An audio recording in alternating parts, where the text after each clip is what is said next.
In the arid wasteland, the ground beneath your feet can be as hard as concrete. A shovel is for moving loose earth, but a pickaxe is for breaking new ground.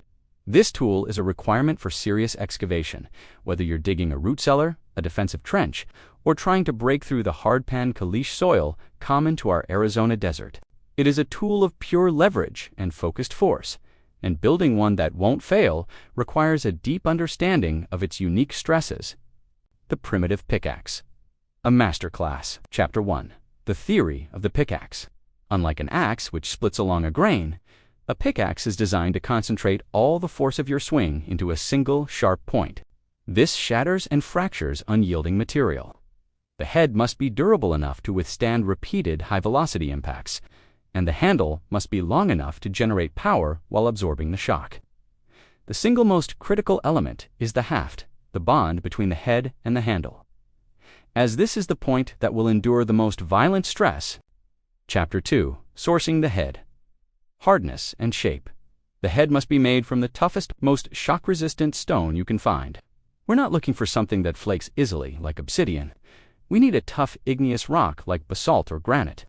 The ideal shape is a long, relatively thick stone that already has a natural point on at least one end. This reduces your shaping time significantly.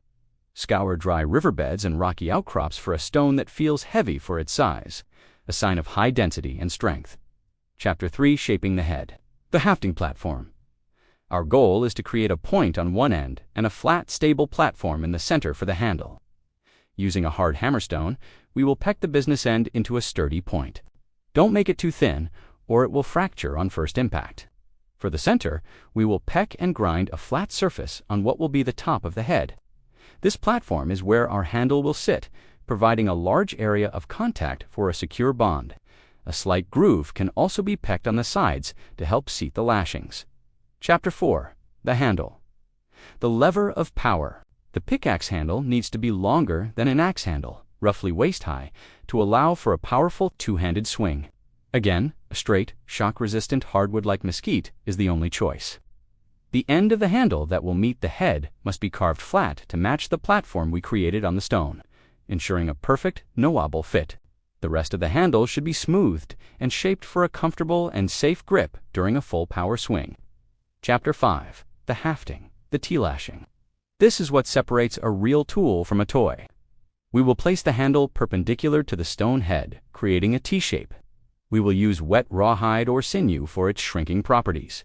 Begin by tightly wrapping the cordage around the head itself, seating it in the side grooves. Then, bring the cordage over the top of the handle and down the other side, wrapping it around the head again. Repeat this in a figure-8 pattern, creating a strong T-lashing that clamps the handle down onto its platform. The entire join must be wrapped until it is a solid, thick mass of cordage.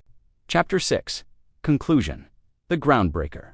Once the rawhide has fully dried and shrunk over several days, you have a tool capable of breaking the stubbornest ground.